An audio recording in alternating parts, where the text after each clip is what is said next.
And I would request Ms. Hafsa to introduce the ECUSF and IPK and the speaker. Good morning, everyone, and welcome to another session of Science Chronicles. We hope you're as excited for today's session as we are. This webinar is organized by IPKI in collaboration with the EcoScience Foundation. For those of you who are new here, the EcoScience Foundation is a specialized agency of the Economic Cooperation Organization, an intergovernmental entity with 10 member states, including Afghanistan, Azerbaijan, Iran, Kazakhstan, Kyrgyzstan, Pakistan, Tajikistan, Turkey, Turkmenistan, and Uzbekistan. Its mandate is to promote science, technology, and innovation among the ECO member countries. IPKI is an organization committed to making the world a better place by promoting science education, fostering intellectual curiosity, and bridging gaps in access to quality learning opportunities. Today's session takes us into one of the most exciting frontiers of our time, the rapidly growing world of space and aerospace. This talk will explore how Pakistan's aerospace sector is evolving and the immense opportunities it holds technological innovation, national development, and global engagement. We are delighted to have with us Iftekhar Yezdani, renowned media and space enthusiast, TEDx speaker, and the founder of Rahe Kamar. With over 2 decades of experience, Mr. Yezdani has been at the forefront of promoting Pakistan's role in the global aerospace landscape. He has shared his insights at prestigious platforms including Brown and Harvard universities and is widely recognized for his inspiring storytelling and advocacy for space innovation. Passionate about engaging youth in science, technology, and policy, Mr. Yezdani works tirelessly to bridge gaps between public and private sectors in the pursuit of sustainable space progress. With his unique blend of experience, vision, and passion, Mr. Yezdani will guide us through the opportunities and challenges that lie ahead for Pakistan in the space and aerospace domain. Please join me in welcoming Mr. Iftekhar Yezdani. Well, thank you very much, Hafsa, for the introduction.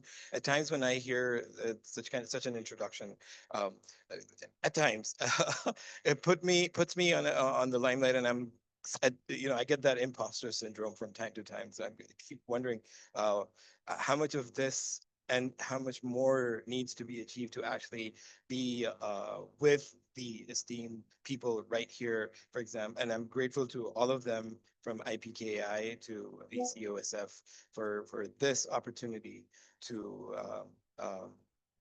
share my thoughts, I would say, and a vision that I have had, I cherish, and I hold on to. And I believe that we all, as humans, need to eventually join hands together to pave a way forward. This might sound more poetic at the moment, but I'll try to bring in my slides and hopefully, if you didn't really believe that much in the aerospace industry and the space sector altogether, the global one, you might have a different perspective. So again, I'm thankful to everyone, and so today I'll be discussing with you, and I'll be very happy that once I'm done with the slides, please feel free to shower me with questions, and I'll be glad to take the discussion along and perhaps see how I could learn from your questions too. So today I'd like to discuss the global transformation as well. So new avenues, of course, but how did these new avenues actually show up, and eventually what I see when we do some educational foresighting, so to say. So this global transformation in aerospace, well, I'll try to focus a bit more on sustainability, and it's not a word that's just it's not a trending word, so I should be using it, but it's genuinely there and of high concern. And then, of course, the new space economy. Why? And why do we call it new space economy? And discuss that, and digitalization altogether.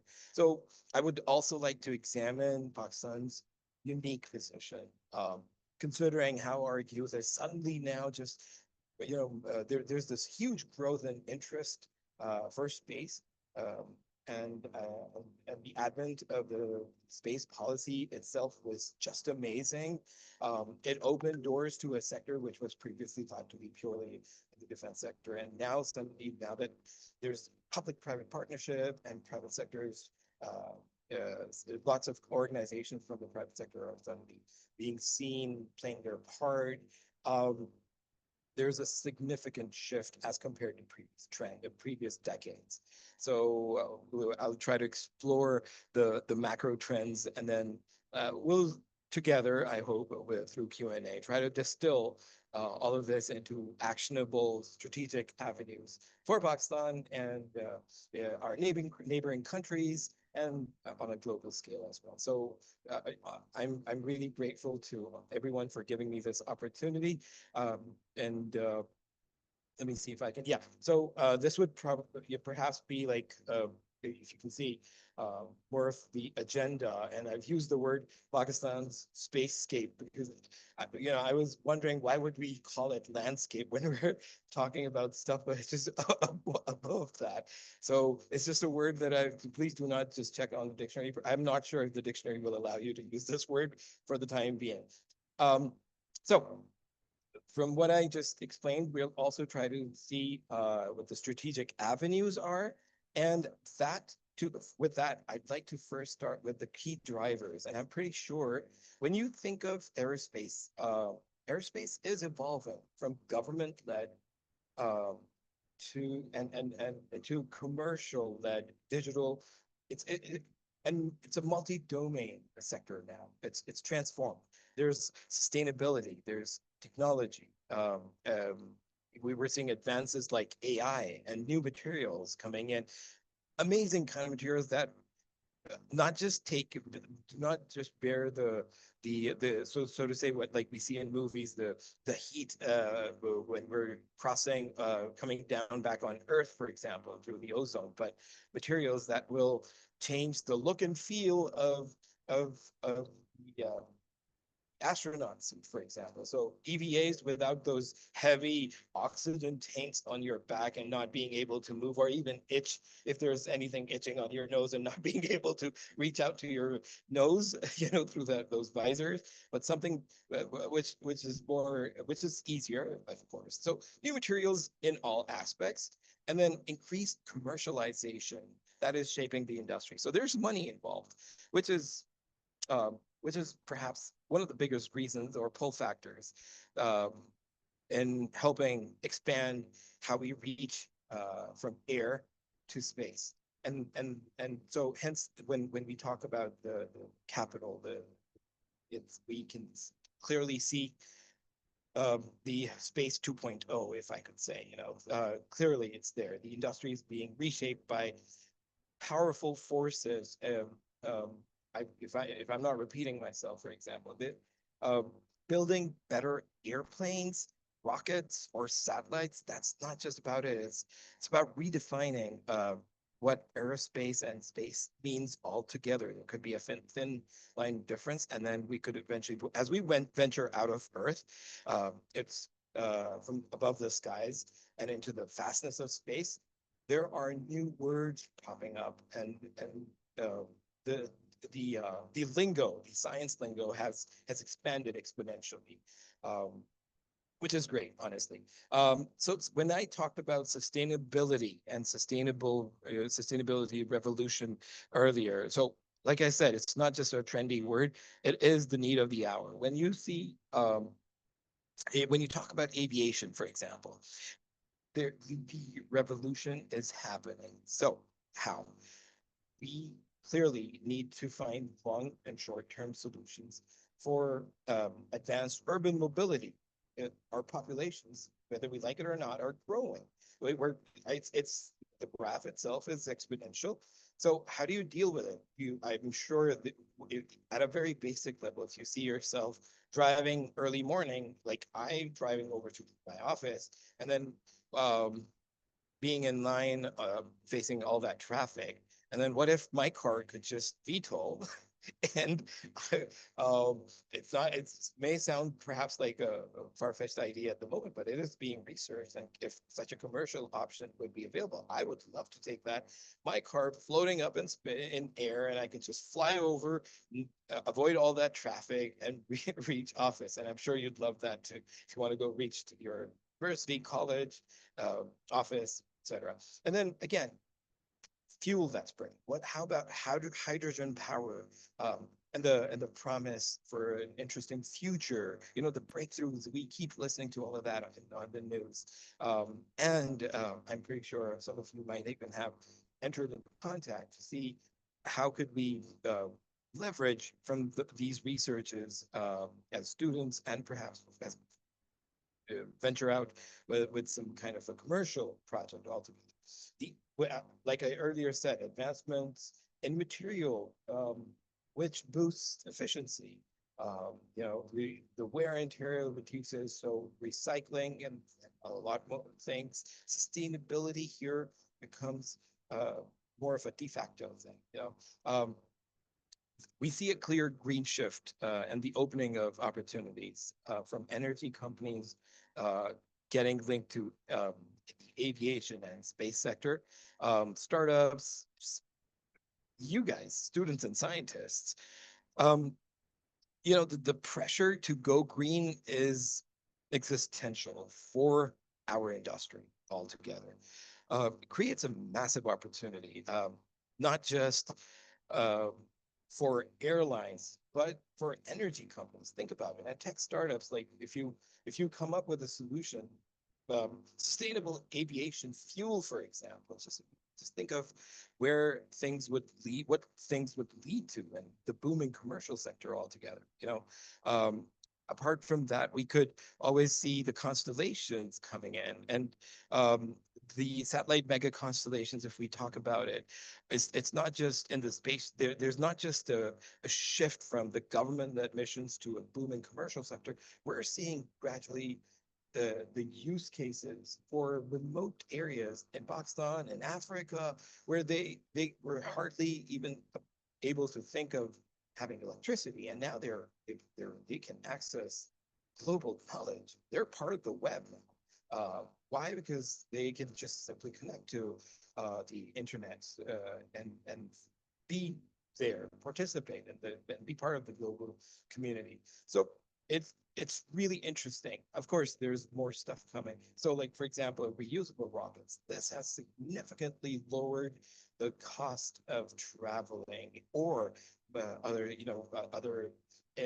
innovative ideas like from reusable rockets to the innovation from the private sector that's coming in. We can think of in-space manufacturing finally. It's not just about how to exit from Earth's orbit being so expensive that only the very large organizations, perhaps only being led by the government, could perhaps think of it. Now private sector is just thinking and doing, and we see mushroom growth of companies saying they're going to get into mining in space, for example. This is an emerging trend too. Why would you? And what's the use? We could always explore that. And it's not something that it's what I'm going to say right away. It's not something far-fetched. The organizations that deal with financials and foresighting, they call space a $1 trillion economy in the making. And clearly this is happening. If you look at the trends, even right after COVID, it's gone from barely 200 million to 300, then 400 million. That's exponential growth, not just gradual linear. And that's amazing. I think personally, I'd be happy to discuss with you that the plummeting cost of access has opened doors, I think, for a wave of innovation. You and I, or anyone else, can think of commercialization that was unthinkable, perhaps even 10 years or 20 years ago. But now, so we would when SpaceX, for example, introduced a few ideas, we were like, oh yeah, we could think of going to Mars, and that was still more of a fictional idea. Now it's being done. We can see that. We've seen successful reusable rockets, and then the the the it almost feels like a science fiction movie when you see the Starlink's booster being captured well on returning from space to Earth. It still at times feels like you're watching a science fiction movie when you see that being done. So space mining, lunar and Martian bases, uh, how to go about it with unless there's in situ resource utilization, which means and I'm sure you already know, but just for the sake of saying it, that you don't want, if you need water, for example, or if you need some materials, uh, you don't need to be returning to Earth or waiting for a delivery from Earth all the time to build things. You want to you want to use the resources which are there, for example, on the moon. Hence, lunar bases being used, lunar bases being made using the resources that are on the moon. Likewise for Mars, and then think about growing food there. Agri on the moon and on Mars, and I mean, it would.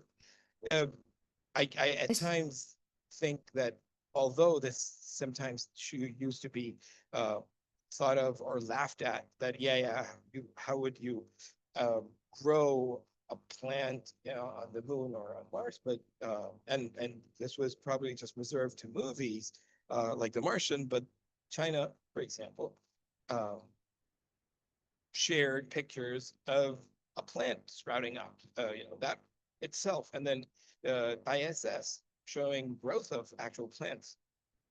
Things are happening. And it's pretty amazing. And we can move and think of health, for example, a huge sector. Um, Not just being able to breathe in space or other places like the moon and Mars, but also how would your body react? How would, physiology, etc. So these are amazing domains that are sort of multi-domains that sort of just get connected when you talk of space and space economy. And there's it's like an avenue for all sorts of technological advancements.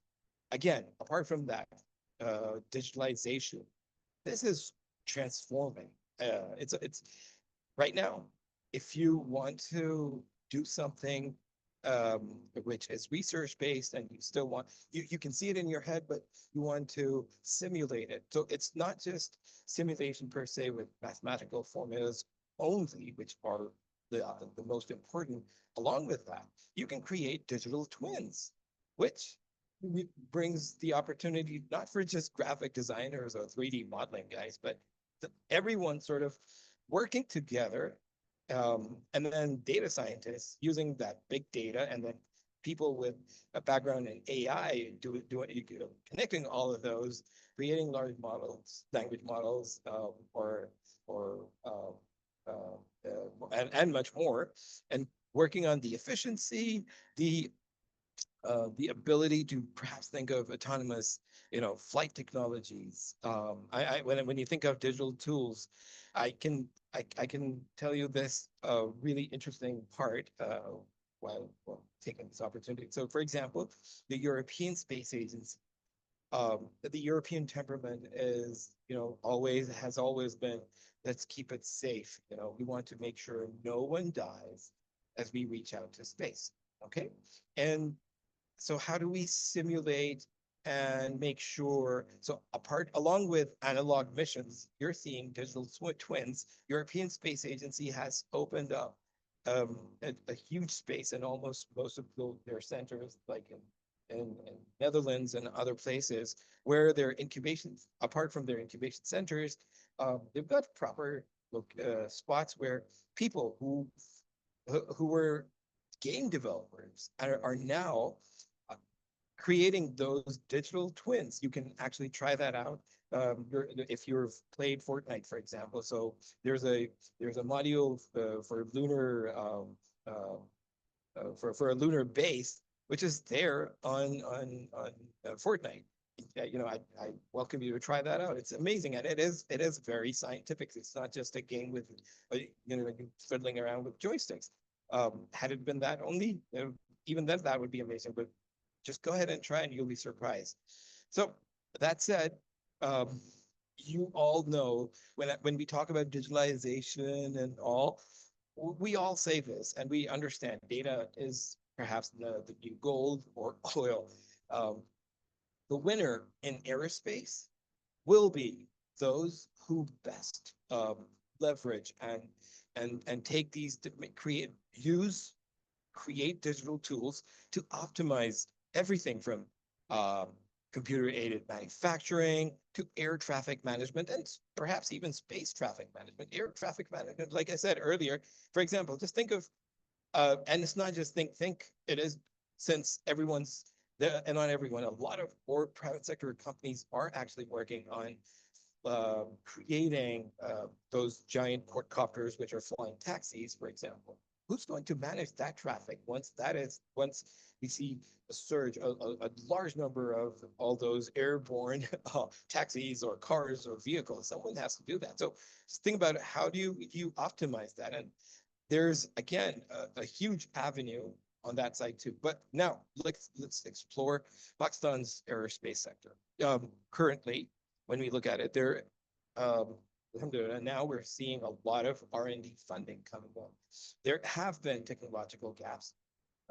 There have been regulatory issues earlier, but now because of the advent of the space policy, um, things are shaped, have been reshaped and are reshaping, partially because of public-private partnership, and also because of the government involvement and all the other stakeholders, relevant stakeholders, if I may say. So, what I can tell you this from my personal experience. Probably, if I'm not overstating, so even 5 years or 6 years ago, if I would talk about space, they would say a lot of people were like, well, it's a defense sector. You could only do so much. So just go ahead and take your telescope to schools for outreach, and that's pretty much it. Not anymore. We can talk about the private sector can openly talk about UAVs, can openly discuss and plan, because there is a policy right now. The regulatory matters are being addressed. I think that would be a more appropriate word, because organizations like PSARB, I'm not sure if I would say SARB or SARB somehow, but PSARB have been formed and are being reshaped so that all of us know what parameters and what SOPs to follow, what rules and regulations to follow, and still, create something, be part of this huge ecosystem. It's not just that this sector is going to benefit skilled engineers only, but I think everyone. When I talk about engineers, for example, of course, there's a huge avenue for Pakistan, which is MRO. Um, that's huge. When you talk about and when we think of this as an avenue, of course, it's not easy. It's not like me saying MRO and suddenly you'll be seeing a lot of organizations popping up and saying, "Oh, we are offering this. We now have MRO capabilities."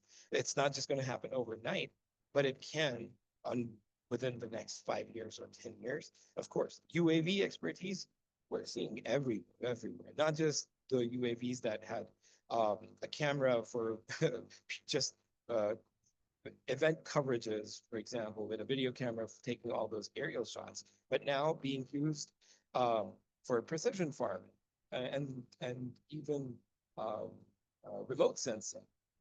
That's just amazing. So I think we should focus on these strengths and target on high value global niches. I honestly think so. Pakistan's path is eventually, I think we could take lead in all of these global trends. But in order to reach that point, be able to be one of those leaders instead of just following trends, we need to strategically leverage the strengths that we have and think of the high value niches. And we are doing that. you know, and that would be wonderful. We should just continue with that so that we grow and we look at the global economy and you know, look at the opportunities now and the opportunities that await us, you know, in the near future. And of course, think of foresighting, proper foresighting. So, like I said, when you look at MRO, for example, it's really high growth when we talk about it. I think if you just look at the trend of aviation, the number of planes being sold, being flown, it's a very simple thing. Every airplane, once airborne, and has to come down. So before being airborne, needs to be checked thoroughly because it's a question of human lives. So there's work there.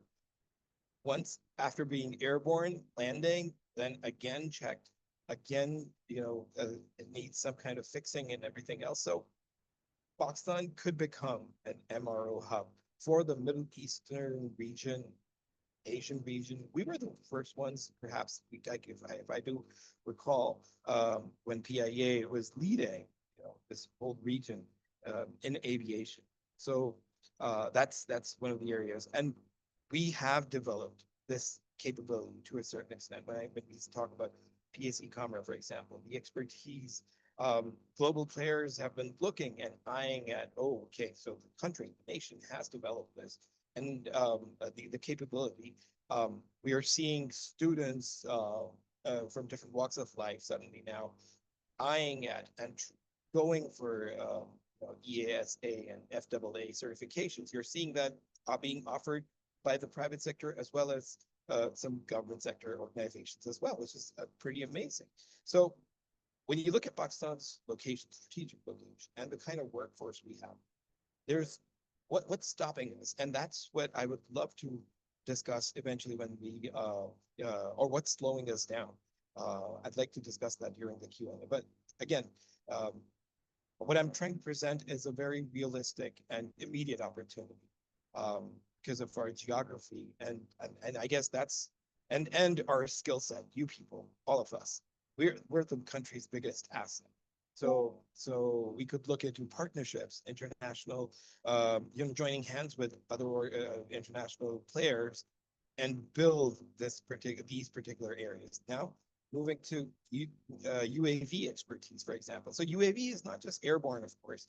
UAV could be underwater as well, but you know, so the environment changes, but the technology is definitely there. And it's funny when at times when I talk about UAVs and people say, "Oh, you're forgetting that there are, you know, there are submarines which are with UAV capability, as in drone capabilities and stuff."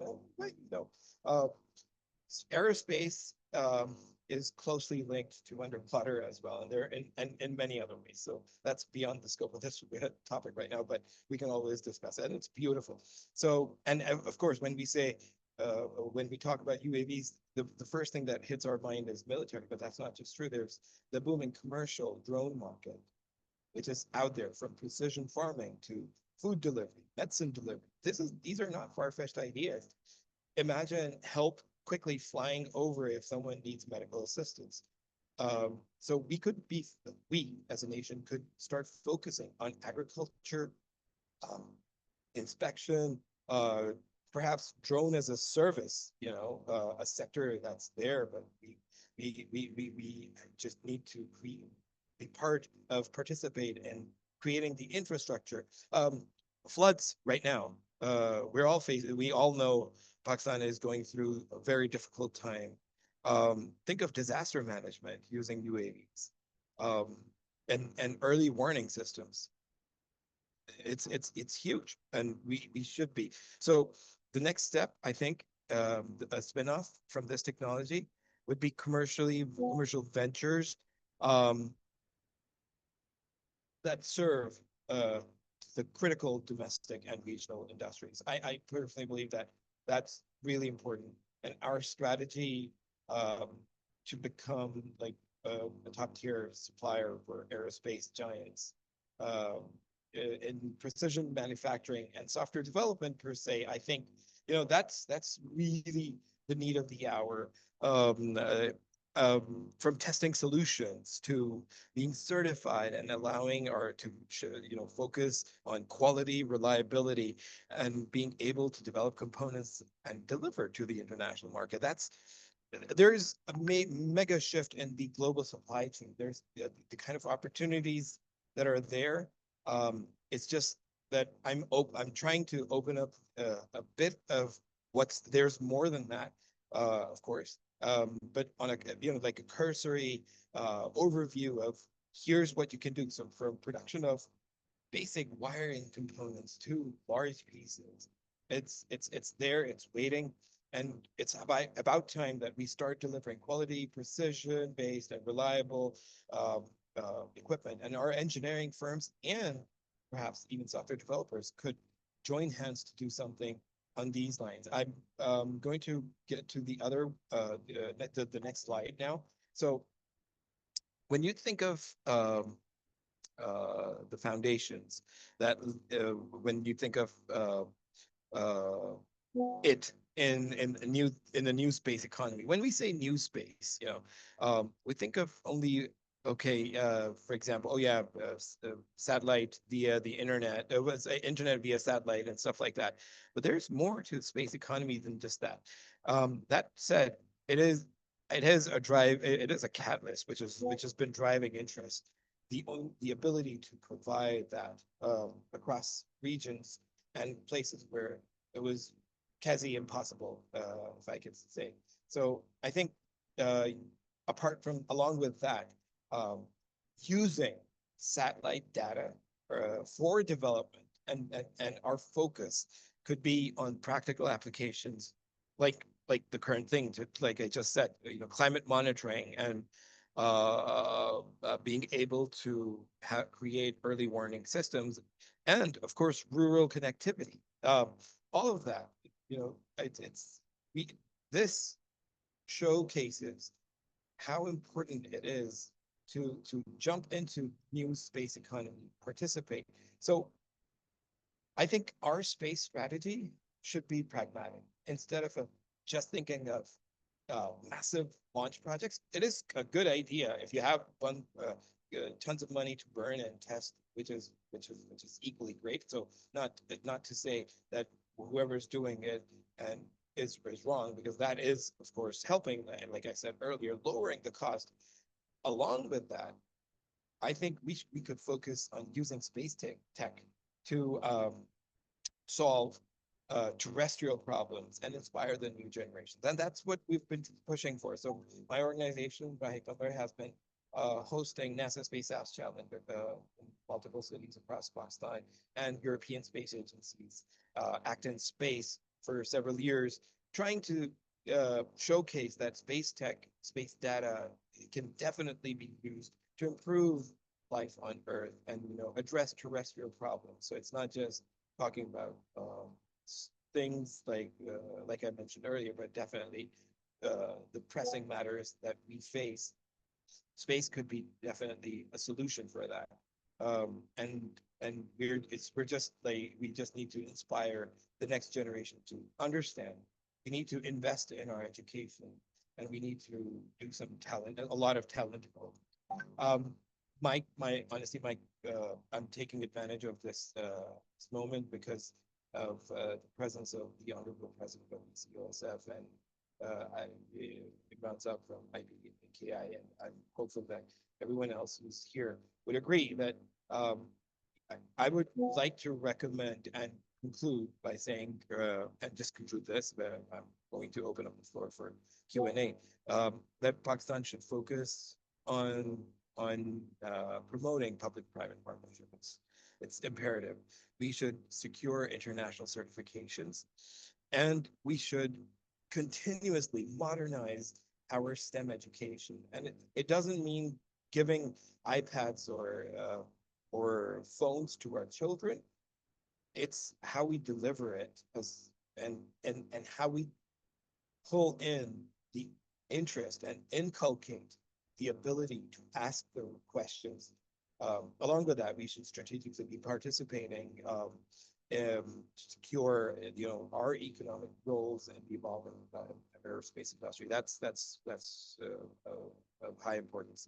So as we see the aerospace industry, the space sector growing and being, I hope that you can see that it's full of opportunities. We could focus on a collaborative approach, an inclusive approach as well, and with collective wisdom, if I could say, just like the initiatives like EcoSF and all the others, we could definitely claim our place in this exciting frontier, which is again not the only, not the end. It's a growing frontier. So yeah. Thank you.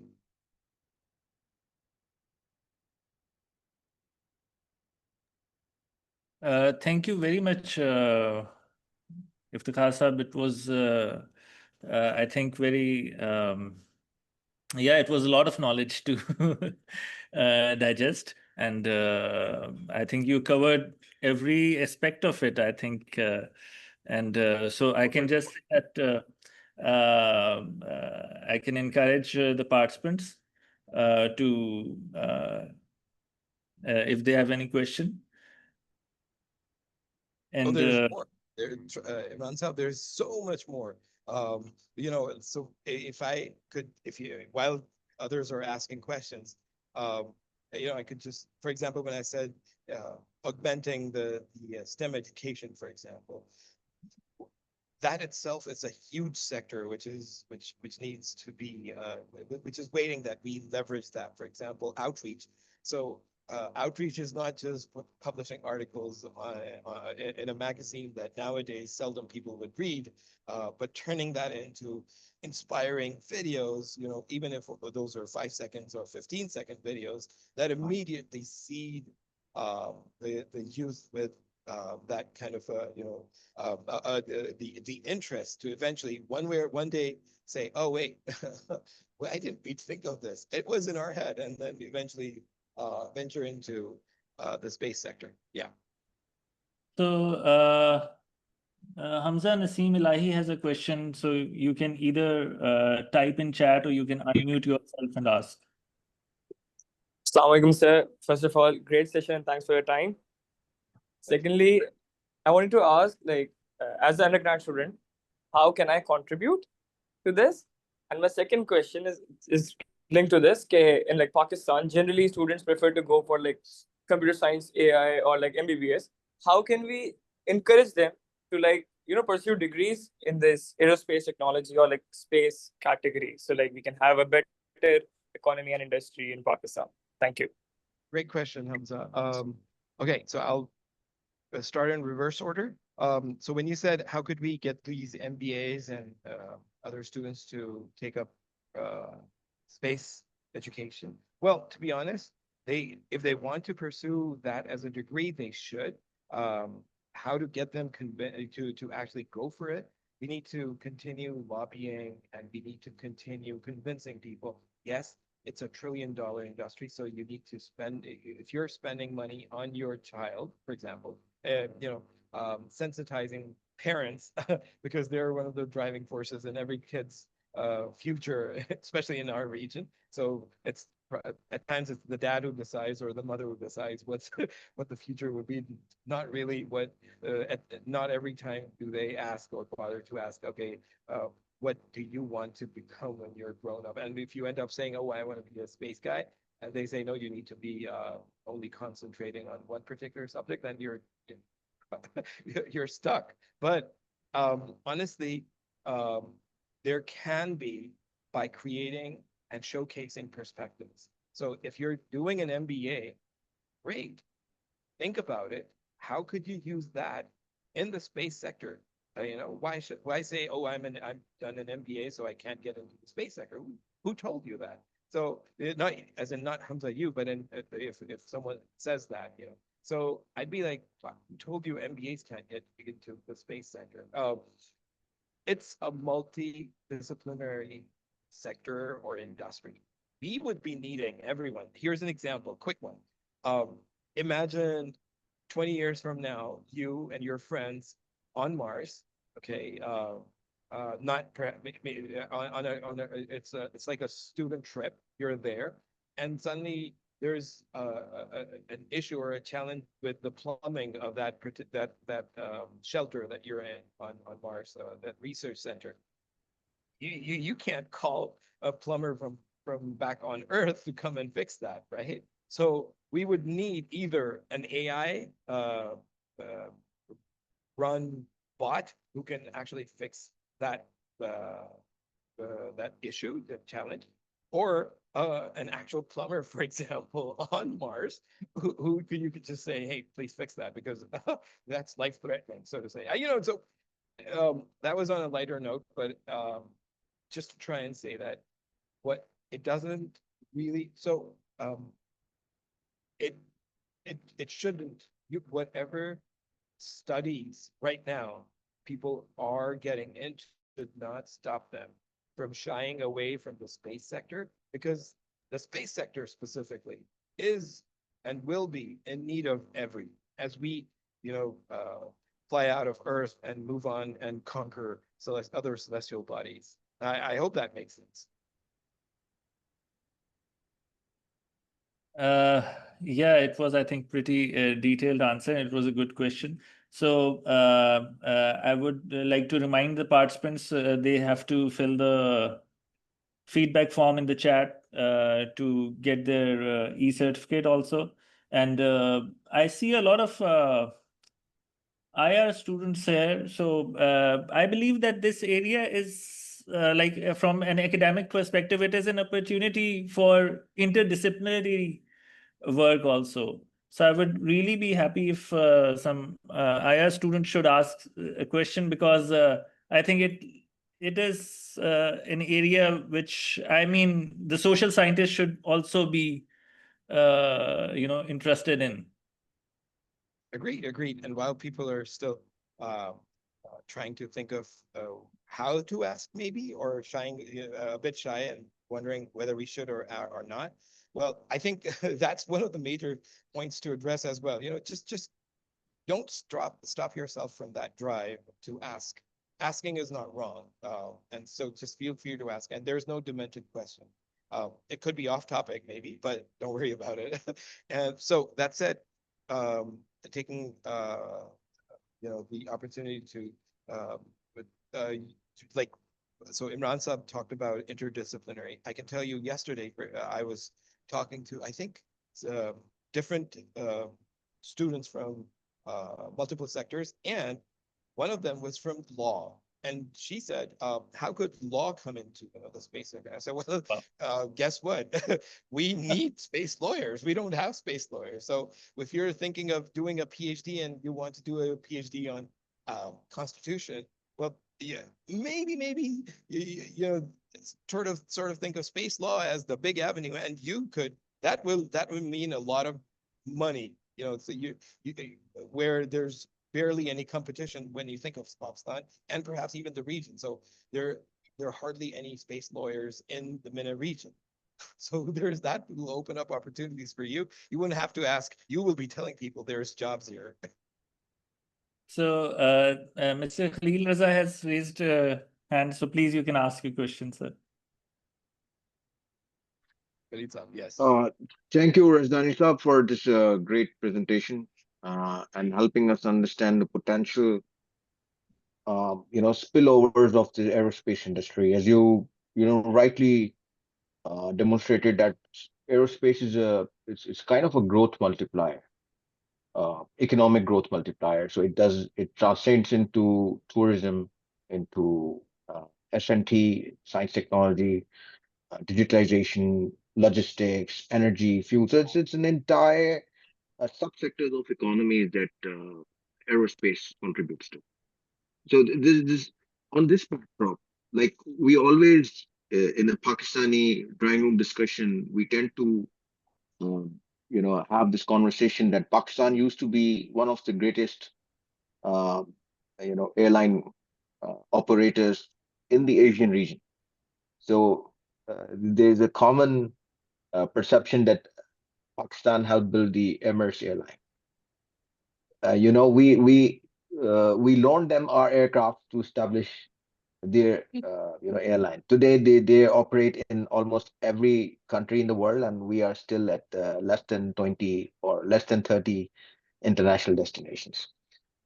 So if you could give us the account on how can we revive uh, this industry from that standpoint of policy, political vision, and what recommendation would you suggest? For instance, if we talk about uh, Turkish airline, when you think of Turkish airline, we think of Turkey as a tourism destination. Same is the Yeah. case with Singapore. Same is the case with the UAE and Dubai, Mhm. because they attract massive human resource, the capital, and those help grow the economy.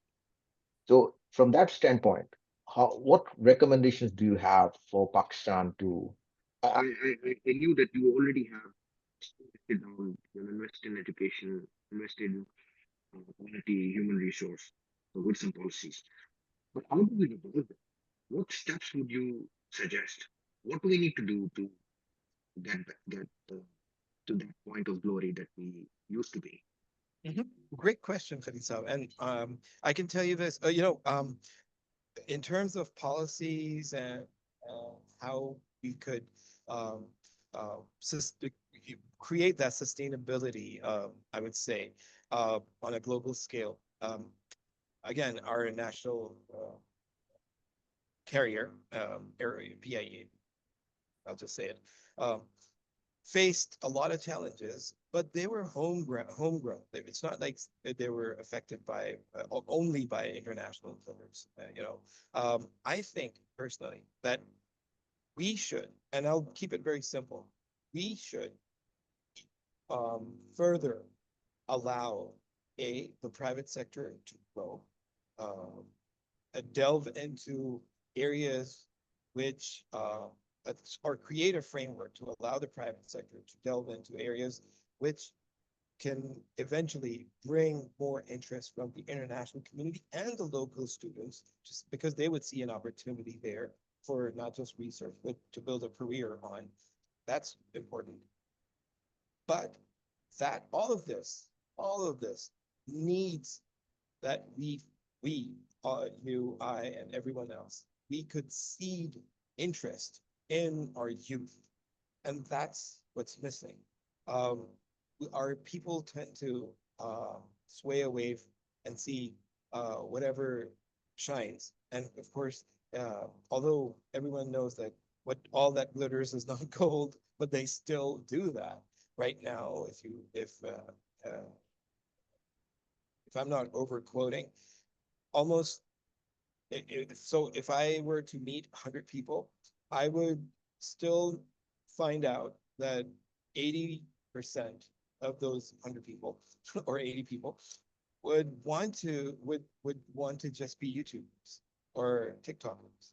Okay, they're not seeing other things, other avenues, because for them, the attraction of money, short, so they're being short-sighted.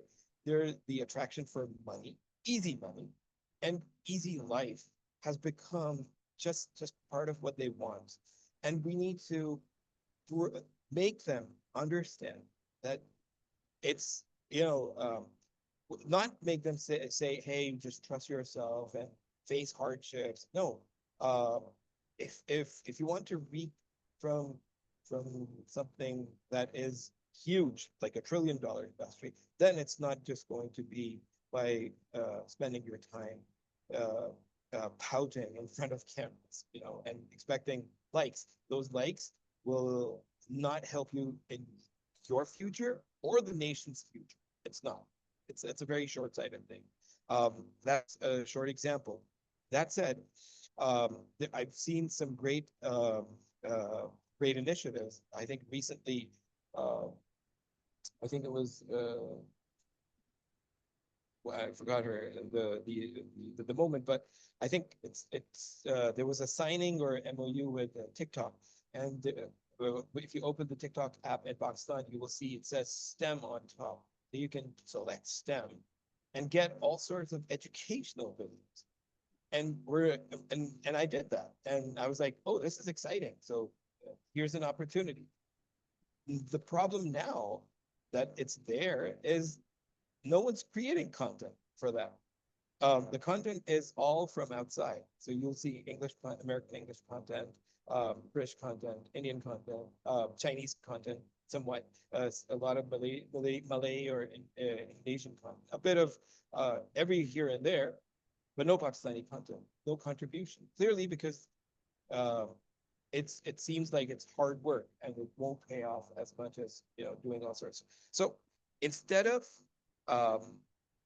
only thinking of creating the policies to attract foreign investment, we should also, in parallel, invest in greater outreach. That's what I think, to create that interest. It could be including lobbying through the policymakers and making them understand.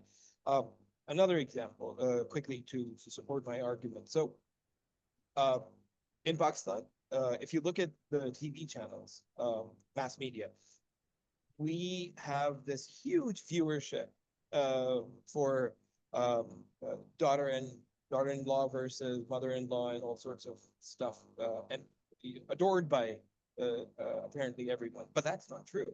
That is not true. It's the only content that is being made available because the kind of writers who are there, they can write about this. We have writers, we have sci-fi storytellers who for some reason believe that there's no market, but the market is there.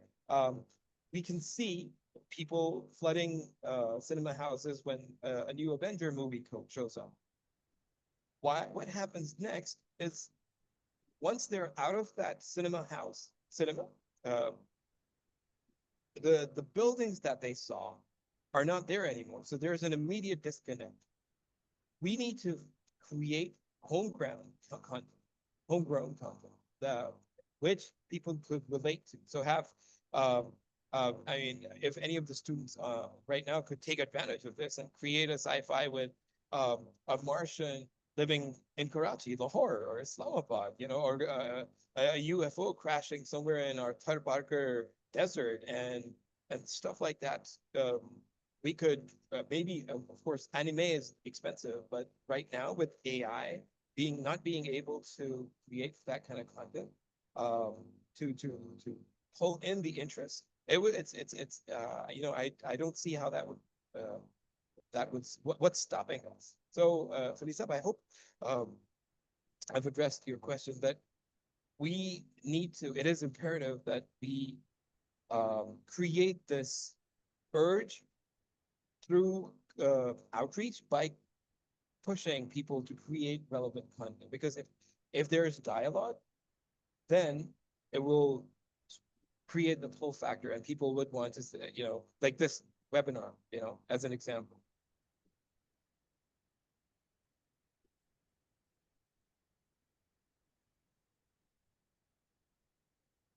Thank you, Iftekhar Sahab. Once again, I think even the question answer session is also very enlightening. So like we have reached our end time. So okay. if there aren't any questions, so of course you can comment. Thank you, Imran Sahab. And while other people are maybe perhaps still thinking of asking the question or not, one very important thing that I think Khalid Saab, taking lead from what Khalid Saab had asked,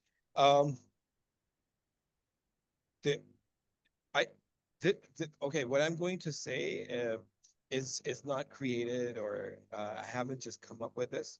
It's an actual fact, and this should again bring interest to everyone. So hear me out. So when there was a lunar mission, be it from so the University Institute of Space Technology suddenly announced that we're sending a CubeSat to the moon, okay, and it's going to be piggybacked on a Chinese rocket, and yay, Pakistan finally has a lunar mission and stuff. That I was on cloud, whatever.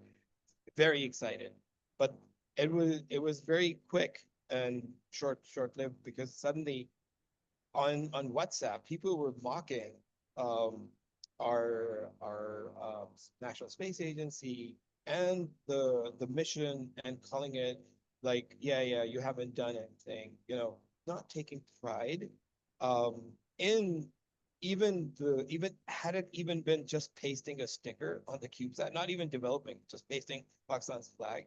That itself is something that just sort of creates dopamine in myself, or pushes dopamine in me.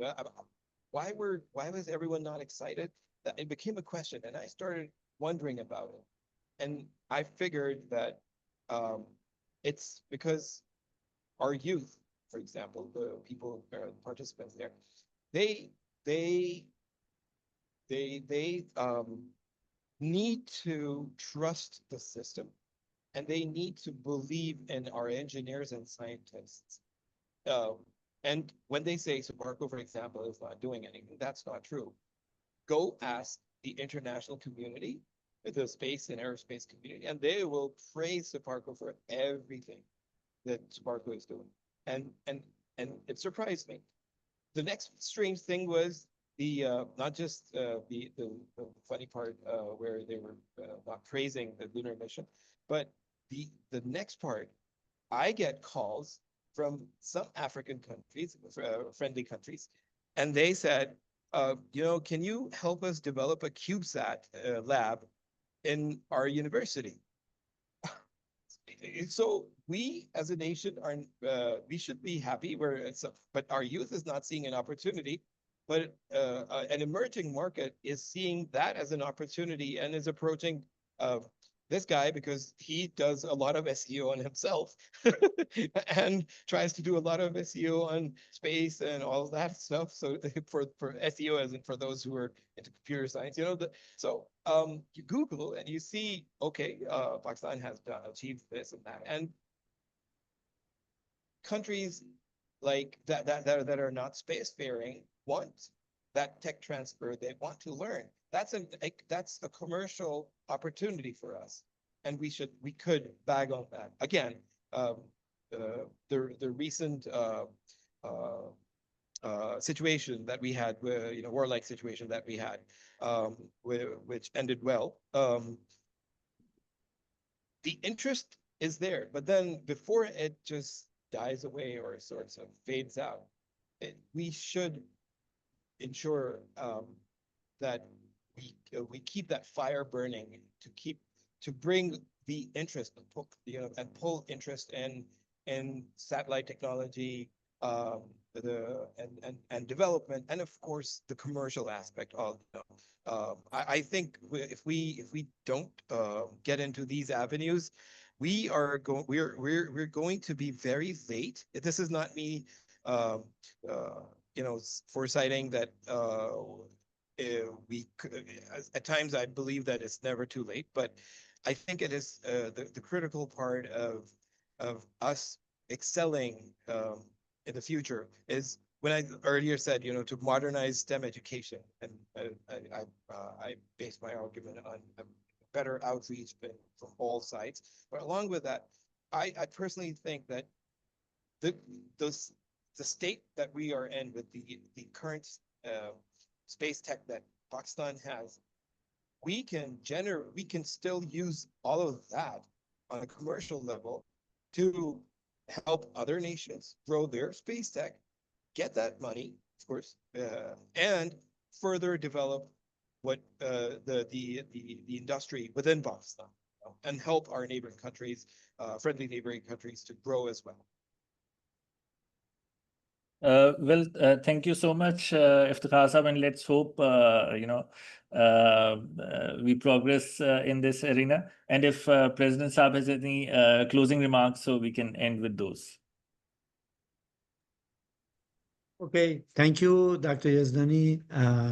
I personally enjoyed a lot of your, explanation, presentation. Just I was thinking, what would be the role of space in the economy and the role of economy in the space? from both from both sides.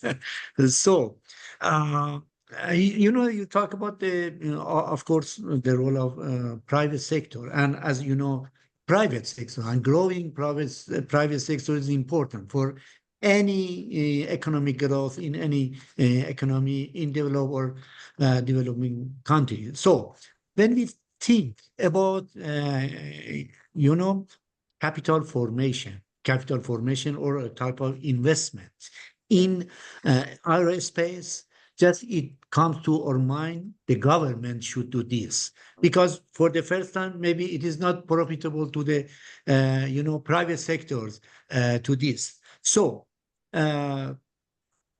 what is the situation for the private sector for capital formation in terms of or in terms of aerospace industry. This comes to my mind in this respect. How can private sector play an important role or a role in capital formation in aerospace or space industry in terms of some services, investment in services for something like this, or what is important, when we talk about some economic impacts, so we should be keen about job creation. And job creation again,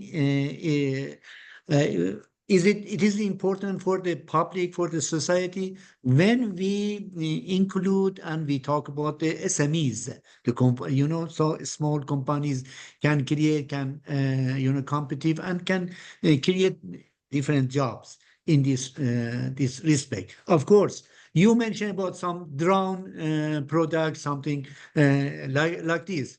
I would like to know about this. Anyway, your presentation was so interesting, and we should follow follow for more presentation, inshallah, in next rounds, in next webinars. Right. Thank you. Thank you, sir. All Thank you. right. It was an honor. So, thank you, everyone, and especially our speaker, Iftekhar Sahab. And once again, to all the participants that do fill the feedback form so that, we have your records so that, we can improve our webinar series. So, recording can be stopped now. And so if Bilal Sahab can stop the recording, and it will be uploaded, and it will be shared with Mr. Khan, just I'm looking forward to receiving some answers from Dr. Yezdani, as I raised some questions. Sir, I believe that your question is absolutely spot on. To be honest, and to address that, I'm not sure if I could if I should be saying that to answer it, that might be inappropriate. I believe, but to address it, I would say that sustaining long-term economic activity beyond Earth, yes, it requires capital, and capital, it's very capital intensive. And that is probably what's been slowing the growth of the space sector. We can see that earlier now with private sector, and of course a lot of research and reducing costs. Literally, just the use of reusable rockets, for example, has affected satellite development, and ideas like satellite servicing in space, and even in space manufacturing. So reusability, not just rockets, but perhaps other material, in situ or ISRU per se, when we actually establish a base on the moon and beyond. Even a space station on any of the Lagrangian points that that may sound right now as a utopian statement, but it's there, mathematically possible. I personally believe that with all of that, sir, if we could have space-focused industries, the money will come in. So what we could do for the capital, and I believe you mentioned also governance. I think let's call it the off-world economy, so to say. So we need to have investment funds. We need to bring in venture capitalists who believe in investing and trying out and helping the SMEs as well in doing in prioritizing,